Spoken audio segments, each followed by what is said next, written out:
नमस्कार, बहुत स्वागत है आप सभी का। आप देख रहे हैं न्यूज 18 बिहार झारखंड। मैं हूं आपके साथ जया मिश्रा। बुलेटिन की शुरुआत बड़ी खबर के साथ करेंगे। बिजली उपभोक्ताओं से जुड़ी बड़ी खबर आ रही है। बिजली अब शाम को महंगी होगी और दिन में सस्ती होगी। शाम 5 बजे से रात 11 बजे तक 20% तक अधिक शुल्क लगेगा। सभी स्मार्ट प्रीपेड मीटर लगाने वाले उपभोक्ताओं पर यह लागू होगा।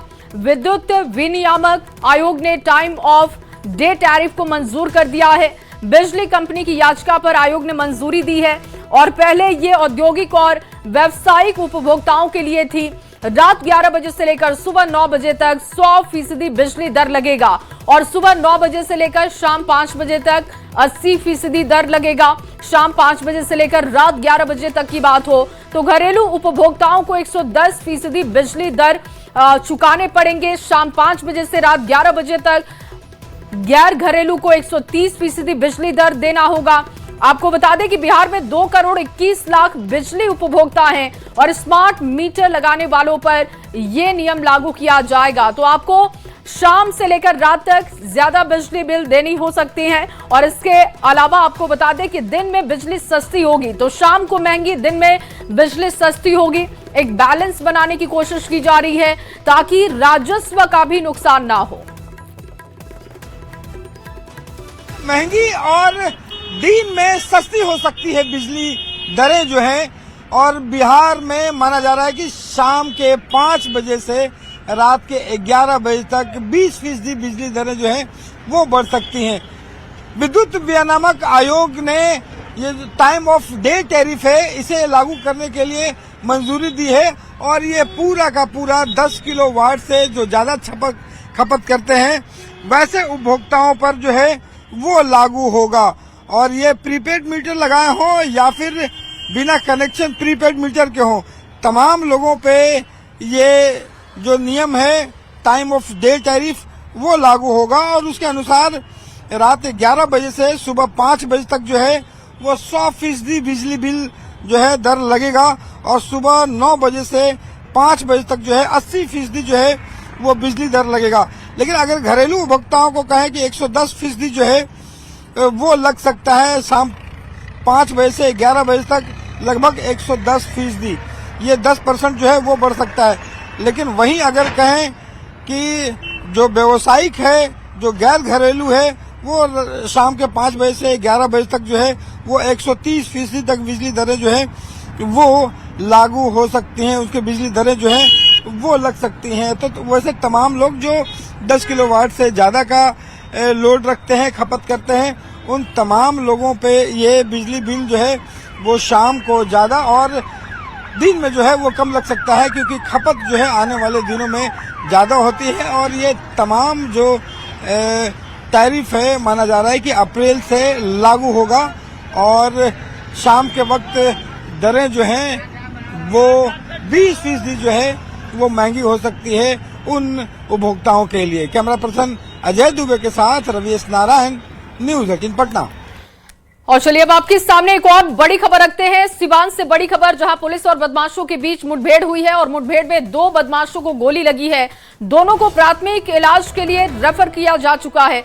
इस वक्त की बड़ी खबर आपको दे रहे हैं। बसंतपुर थाना क्षेत्र के लहेजी गांव के पास पुलिस ने कार्रवाई की है और घायल दोनों अपराधियों के पैर में गोली लगी है। दोनों अपराधियों को इलाज के लिए पटना रेफर किया गया। एसपी ने बताया कि सिवान पुलिस को अपराध की योजना बनाते हुए अपराधियों की जानकारी मिली थी। जब पुलिस पहुंची तो बदमाशों की तरफ से फायरिंग शुरू कर दी गई। जवाबी कार्रवाई में पुलिस ने फायरिंग की है जिसमें 2 बदमाशों को गोली लगी है और ये तस्वीरें आपको दिखा रहे हैं जब ये ऑपरेशन चलाया जा रहा था। मुठभेड़ की जानकारी आ रही है। 2 बदमाशों का हाफ एनकाउंटर किया गया है। दोनों बदमाशों के पैर में गोली लगी है जिनको पटना रेफर किया गया है।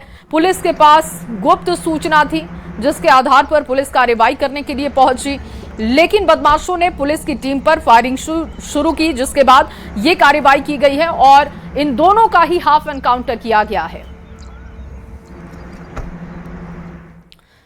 और वहीं सांसद गिरधारी यादव पर एक्शन की मांग, लोकसभा सदस्यता खत्म करने की मांग उठी है। जेडीयू की तरफ से एक्शन की मांग हो रही है। लोकसभा स्पीकर से मुलाकात कर पार्टी ने अपनी मांग रखी है। पार्टी विरोधी गतिविधियों में शामिल होने का इन पर आरोप है। गिरधारी यादव के बेटे ने लड़ा था विधानसभा का चुनाव, आरजेडी के टिकट से चुनाव लड़ा था, सूत्र ये बता रहे हैं, और पार्टी विरोधी गतिविधियों की वजह से उन पर एक्शन लिया जा सकता है, इसकी मांग उठाई जा रही है। सांसद गिरधारी यादव पर एक्शन की मांग उठ रही है। लोकसभा सदस्यता खत्म करने की मांग हो रही है। पार्टी के नेता कार्यकर्ता ये मांग कर रहे हैं कि लोकसभा सदस्यता उनकी खत्म होनी चाहिए। जेडीयू की तरफ से एक्शन की मांग उठाई गई। लोकसभा स्पीकर से मिलकर ये मांग रखी गई है। पार्टी विरोधी गतिविधियों में शामिल होने के इन पर आरोप लग रहे हैं। बताया जा रहा है कि गिरधारी यादव के बेटे ने विधानसभा का चुनाव लड़ा था और आरजेडी के टिकट से उन्होंने चुनाव लड़ा था। सूत्र ये जानकारी दे रहे हैं, जो बेहद अहम जानकारी है। अगर ऐसा हुआ है तो फिर एक्शन हो सकता है, और अब एक्शन को लेकर मांग भी रखी गई है। लोकसभा सदस्यता उनकी खत्म होनी चाहिए। पार्टी के नेता कार्यकर्ता ये मांग कर रहे हैं कि जेडीयू पार्टी ये एक्शन ले। गिरधारी यादव के बेटे ने जब चुनाव लड़ा, इस बात की जानकारी अब सामने आ रही है कि आरजेडी के टिकट से उन्होंने चुनाव लड़ा था। अमितेश ज्यादा जानकारी के साथ जुड़ चुके हैं। अमितेश, ये बहुत बड़ी खबर आ रही है कि गिरधारी यादव के बेटे ने आरजेडी के टिकट से चुनाव लड़ा था और अब पार्टी विरोधी गतिविधियों की वजह से उन पर एक्शन हो सकता है। जी हाँ, बिल्कुल। गिरधारी यादव को लेकर के लगातार जेडीयू उनके कदम को लेकर के नाराज थी। उनके बेटे ने विधानसभा का चुनाव लड़ा था और गिरधारी यादव खुद जेडीयू के सांसद हैं, लेकिन बेटे ने बिहार विधानसभा का चुनाव लड़ा था आरजेडी के टिकट पर।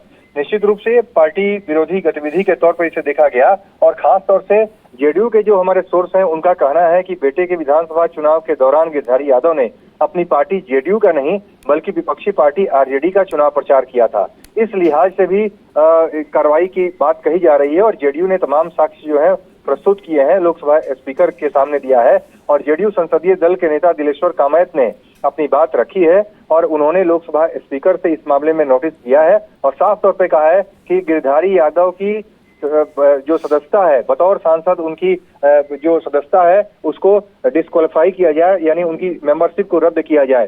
तो लोकसभा स्पीकर के सामने ये बड़ी शिकायत हुई है, बड़ी शिकायत की गई है गिरधारी यादव की, और पार्टी विरोधी गतिविधियों के चलते उन्हें पार्टी से निष्कासित करने के लिए नहीं बल्कि उनकी मेंबरशिप खत्म करने के लिए कहा गया है। यानी मेंबरशिप खत्म हो जाएगा अगर लोकसभा स्पीकर जेडीयू की बात को मानते हैं और जेडीयू के संसदीय दल के नेता दिलेश्वर कामैत की बात को अगर मानते हैं, तो उसके बाद बांका के से जो सांसद हैं जेडीयू के गिरधारी यादव, उनकी मेंबरशिप खत्म हो जाएगी। जी, लेकिन अमितेश, क्या इस पूरे मामले पर जब इतनी बड़ी बात सामने आई है, क्या गिरधारी यादव ने अब तक इस पर कोई बयान दिया है?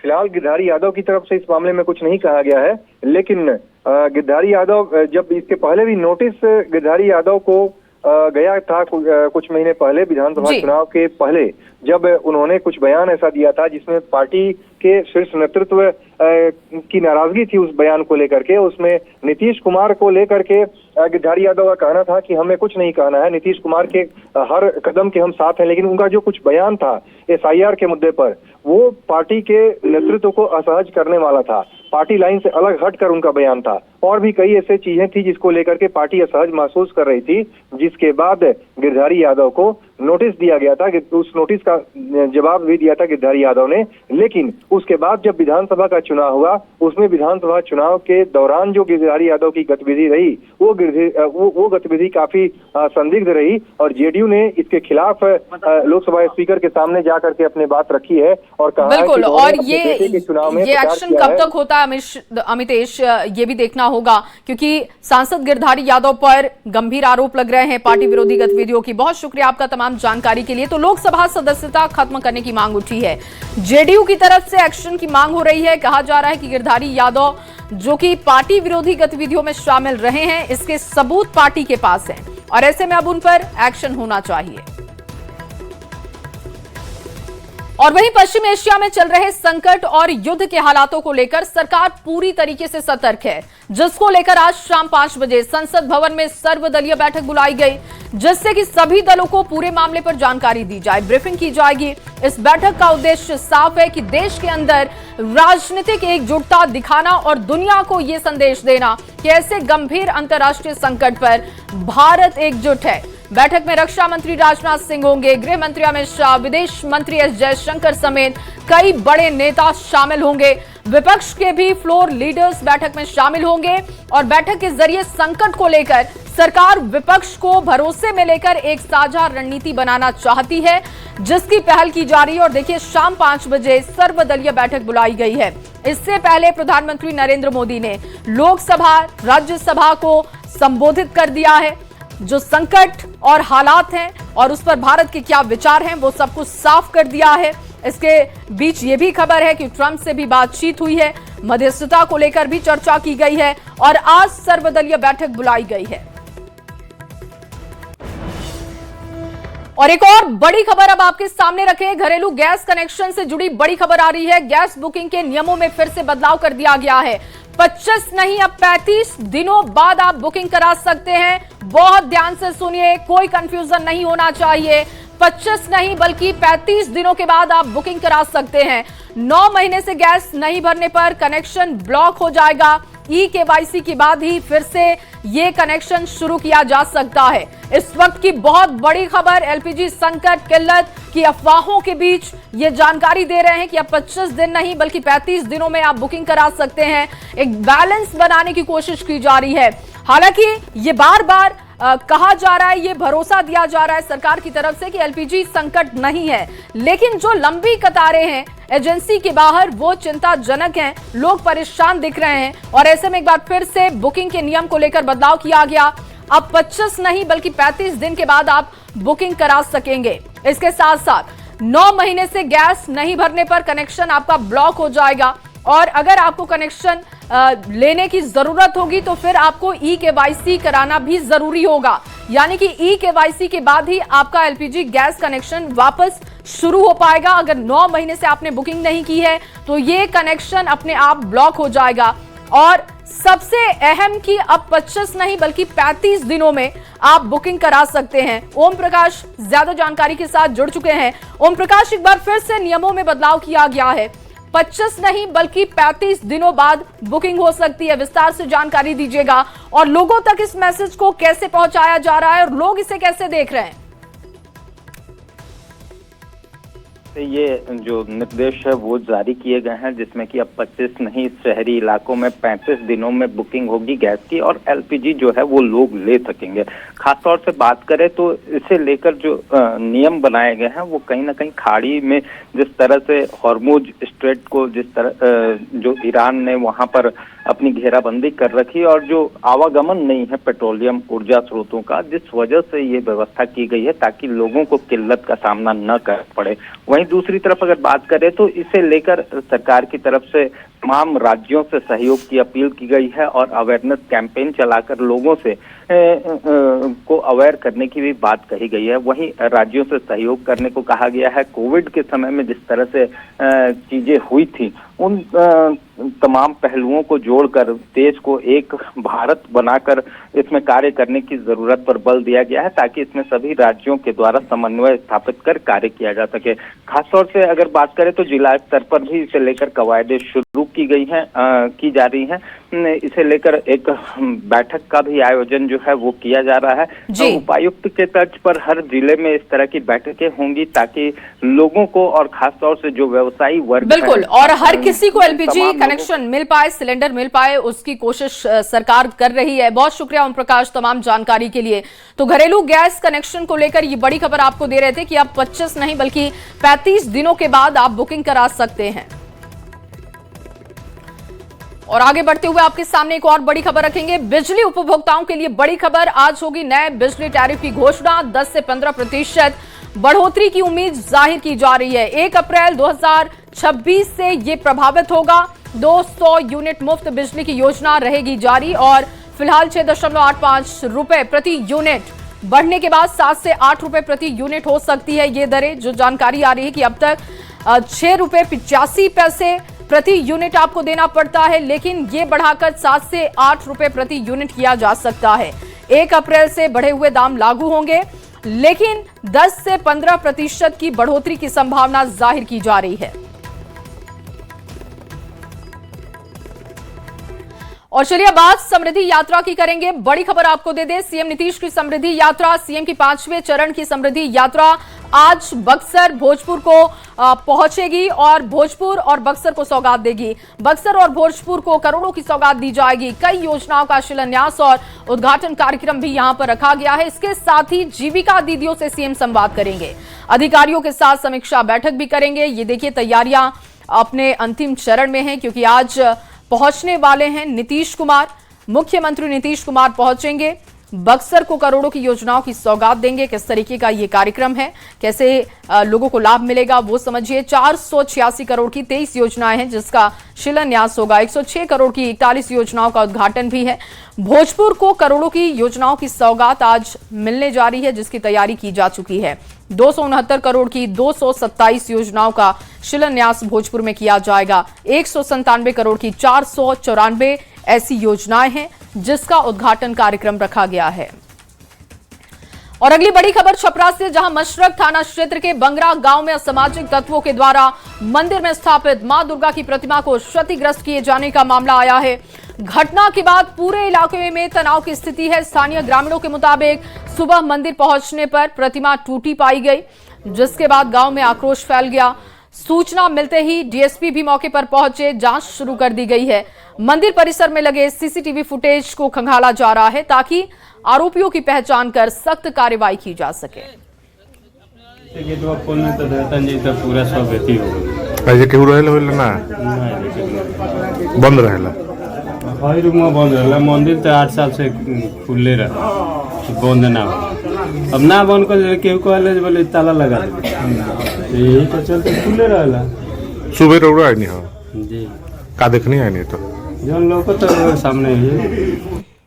संतोष गुप्ता ज्यादा जानकारी के साथ फोन लाइन पर जुड़ चुके हैं। संतोष, ये घटना कब की है और क्या किसी आरोपी की अब तक पहचान हो पाई है? नहीं, देखिए अभी तक किसी आरोपी की पहचान नहीं हो पाई है। आज सुबह जब मंदिर की में पूजा करने के लिए मंदिर का दरवाजा खोला गया तो उसके अंदर की स्थिति थोड़ी आपत्तिजनक थी। कई जगह मूर्तियां टूटी हुई थी, सामान तोड़े गए थे।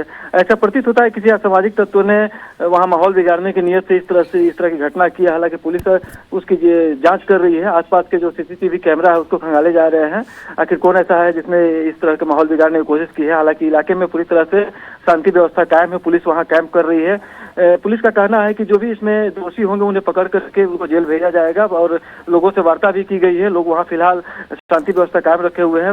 डीएसपी खुद वहां मौके पर कैंप कर रहे हैं और जो मामले के उद्भेदन के लिए जो है पूरी टीम लगी हुई है। जो आसपास के जो सीसीटीवी कैमरा है उसके में देखा जा रहा है कि आखिर रात में कौन सा शख्स आया था, उस एरिया में किसकी गतिविधि थी। ये तमाम पहलुओं की जांच की जा रही है। लेकिन जिस तरह से मंदिर में क्षतिग्रस्त किया गया है मूर्तियों को, उसे देख करके ऐसा लग रहा है कि वहाँ माहौल बिगाड़ने की कोशिश की गई है। जी बहुत शुक्रिया संतोष तमाम जानकारी के लिए। और आगे बढ़ते हुए आपके सामने एक और बड़ी खबर रखेंगे। बेगूसराय से ये बड़ी जानकारी, बूढ़ी गंडक नदी में डूबने से युवक की जान चली गई। नहाने के दौरान युवक का पैर फिसला। हरे राम शाह के रूप में मृतक की पहचान हुई है। स्थानीय लोगों ने बचाने की भरपूर कोशिश की। एसडीआरएफ ने शव को नदी से बाहर निकाल लिया है। पुलिस ने शव को पोस्टमार्टम के लिए भेजा है। बीरपुर थाना क्षेत्र के सरैया घाट की ये घटना बताई जा रही है।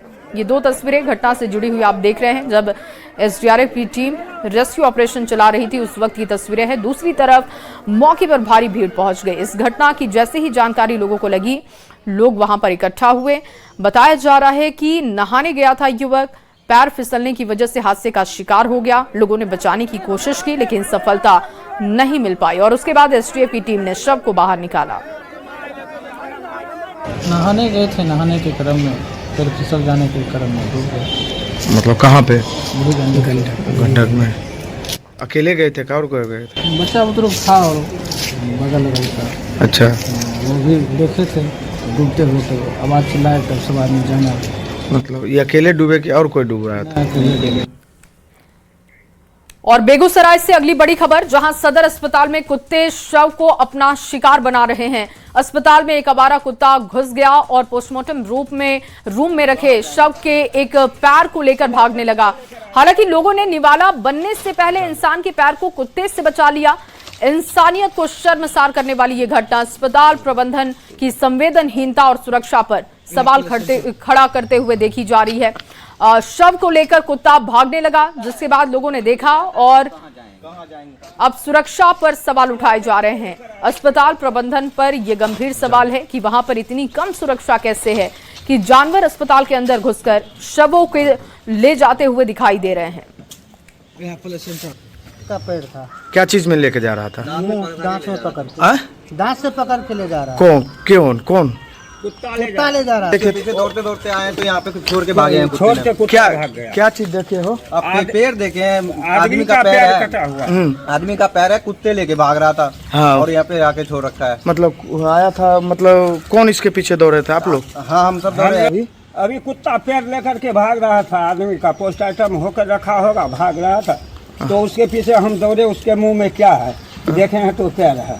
अच्छा, तो क्या लग रहा है, लापरवाही है क्या? लापरवाही है सर, लापरवाही नहीं तो यहाँ कैसे आ गए? देखिए, ये आप ही लोगों के द्वारा मेरे संज्ञान में आया है। और दूसरी बात है कि इसकी क्या है, इसकी जांच पड़ताल पहले कर लेते हैं, उसके बाद फिर आपको बता। तो अस्पताल की इस बड़ी लापरवाही पर न्यूज 18 सवाल पूछता है। क्या सदर अस्पताल में शवों की सुरक्षा की कोई व्यवस्था नहीं?